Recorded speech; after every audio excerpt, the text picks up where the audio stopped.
სამსახურეობრივი უფლებამოსილების ბოროტად გამოყენების ბრალდებით ლენტეხის მუნიციპალიტეტის ყოფილი მერი გია ონიანი, არქიტექტურისა და ზედამხედველობის სამსახურის ხელმძღვანელები ნუგზარ ტვილდიანი და გიორგი გულბანი დააკავეს. ამის შესახებ ინფორმაციას პროკურატურა ავრცელებს. როგორც უწყებაში აცხადებენ, გია ონიანმა ლენტეხის მუნიციპალიტეტის მერად არჩევის შემდეგ სასტუმროს აშენების მიზნით შეიძინა მიწის ნაკვეთი და მშენებლობის პროექტი დაუკვეთა. გამოძიების ვერსიით ეს პროექტი ვერ პასუხობდა სამშენებლო ნორმების მოთხოვნებს. კერძოდ, განაშენიანების ფართი არ შეესაბამებოდა მოქმედ კოეფიციენტს. პროკურატურის თქმით, ამის შემდეგ გია ონიანმა მეუღლის სახელზე რეგისტრირებული კომპანიის მეშვეობით წარადგინა ლენტეხის მუნიციპალიტეტის მერიის არქიტექტურის სამსახურში, რომელსაც ნუგზარ ტვილდიანი ხელმძღვანელობდა და სამშენებლო ნებართვის გაცემა მოითხოვა. ნებართვის გაცემის პროცესში გია ონიანმა და ნუგზარ ტვილდიანმა ბოროტად გამოიყენეს სამსახურებრივი უფლებამოსილება და კანონმდებლობის შეუსაბამო სამშენებლო ნებართვები გასცეს.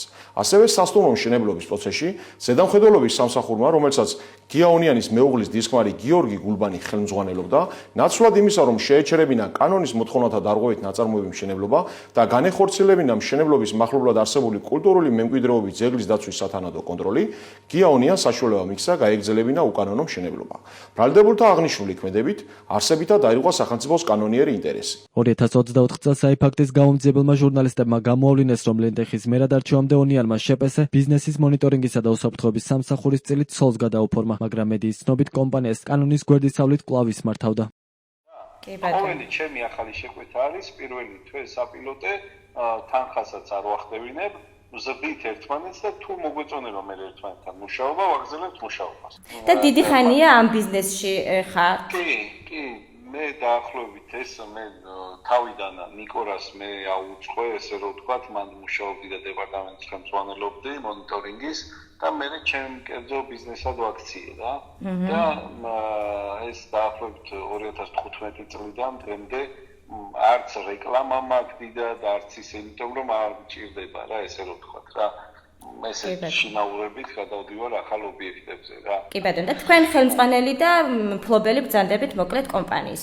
ნახე, ეს კომპანია ხა მე ჩემი საოჯახო თემაა რა, ფაქტიურად ოჯახი ხედავს, ჩემი შვილი მუშაობს იქ, ჩემი მეუღლე და მე ხა ცოტა სხვა სამსახურზე ვარ გადართული და მე ჩემი შვილია თვითონ ეს კომპანია, ჩემი გაზრდილია ეს საქმე რა და ამიტომ რეკომენდაციებს და პირველ თემას მე ვაძლევ მითითებებს და მე ის ჩემი ოჯახი ხედავს. თუ იცით, რომ კანონით როგორც მერს გეკრძალებათ სამეწარმეო საქმიანობაში ჩართულობა? არა, მე არ ვარ ჩართული, ჩემი ოჯახია ჩართული. მე უბრალოდ თქვენ ინტერესის გამო გაგეცით პასუხები, თორე ბატონიკია, ჩემი ოჯახია ჩართული, მე არა ვარ ჩართული. თქვენს ახლოს ხართ ჩართული ამ ბიზნესის მართვაში, ჩვენ გესაუბრეთ დაახლოებით ერთი თვის წინ, მე დაგიკავშირდით ექსპერიმენტის ფარგლებში, როგორც სამედიცინო კომპანიის წარმომადგენელი და თქვენ დეტალურად ამიხსენით, რას როგორ აკეთებთ. ეს არის კანონის დარღვევა, ბატონო გია. არა, კანონის დარღვევა არის ის, როდესაც მე ოფიციალურად რა მე ხა თუ ჩემ რეკომენდაციას გაუწევ ვინმეს ჩემი ოჯახის წევრს თუ რა იქნება თუ ვინ იქნება, ეგ არანაირი კანონის დარღვევა არა და თუ კანონის დარღვევა შეგიძლიათ ვიმართოთ სასამართლოს და მიჩივლოთ, არ არის პრობლემა. დაკავებულებს ბრალდება სამსახურეობრივი უფლებამოსილების ბოროტად გამოყენების ფაქტზე წარედგინათ, რაც სასჯელის სახე და ზომად 3 წლამდე თავისუფლების აღკვეთას ითვალისწინებს.